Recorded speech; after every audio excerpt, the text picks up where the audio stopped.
Hello friends, good morning. মা সকাল সকাল দুধে ভেজানো খেজুর খাচ্ছে। আমি ভাবলাম যে আমিও একটু খাবো, কিন্তু মা একা একাই টপাস টপাস করে সব খেজুর খেয়ে নিল। মানে 5টা মনে হয় ভিজিয়েছিল, তো 5টাই টুকটুক করে মানে খেয়ে নিল।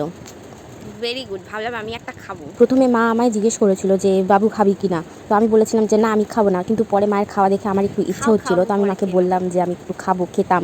তো মায়ের মুখটা দেখার মতো ছিল। কেমন লাগছে খেতে? মিষ্টি তো হবেই। তা দেখি।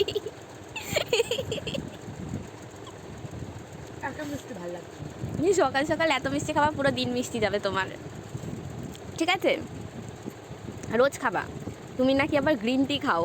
তো দুধে ভেজানোর পর খেজুরগুলো অতিরিক্ত মিষ্টি হয়ে গেছিলো, আর সকাল সকাল মা একদমই সকালবেলা মানে খালি পেটেই বলতে পারো ওইগুলো খেয়েছে। মায়ের মুখটা মানে একদম দেখার মতো হয়ে গেছিলো আর কি। আর সেটা আশা করি তোমরা ভিডিওতে দেখতেই পাচ্ছ। আর তারপর অনেক দিন পর মায়ের সাথে একটু দুষ্টুমি করলাম, মানে মায়ের গালগুলো টিপে ধরলাম আর কি। এটাই হচ্ছে আমার দুষ্টুমি মায়ের সাথে। কি নরম নরম গালগুলো ছিল, কি ভালো লাগছিল আমার। কি নরম, সুন্দর লাগছে কিন্তু। আর তারপর মা তো ডিউটিতে চলেই গেল।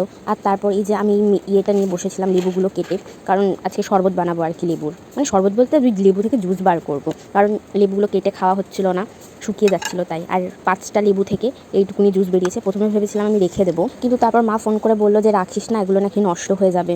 তো কি করব, বিট নুন দিয়ে আমি খেয়ে নিলাম পুরোটা, টেস্টি ছিল।